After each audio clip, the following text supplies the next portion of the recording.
In this video, we are going to learn how to loop through an object and get all properties of that object. So I have a class here called employee, and this employee class have about 17 properties. I also have a list employee that contains the employee object.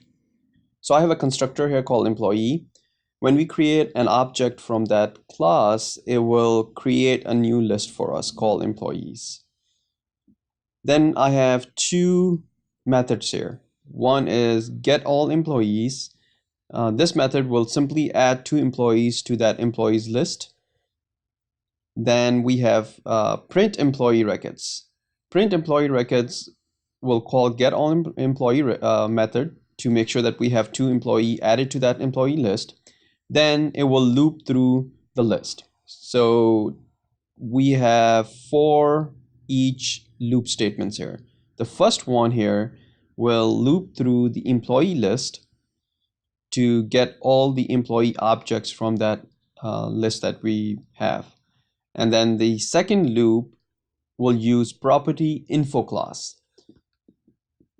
PropertyInfo class is from System.Reflection namespace.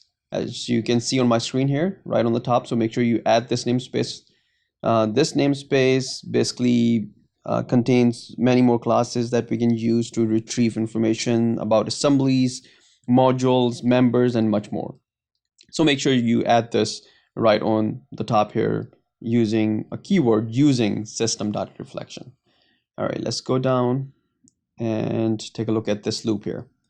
All right, so this PropertyInfo class is extracting all the properties from this employee object. And then I have a console.writeLine here. And in this writeLine method, we are getting the property name. And then we are using the property getValue method to get the value from the employee object for this property, which is name. So let's run this application and see the output.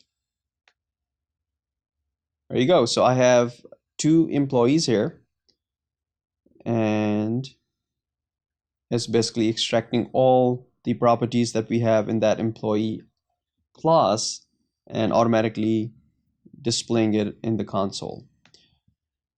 All right, let me click on the program just to show you how I'm creating that object. So this is my employee class. I'm creating an employee emp object, and then I'm just simply calling this print employee records to print all the properties from that object.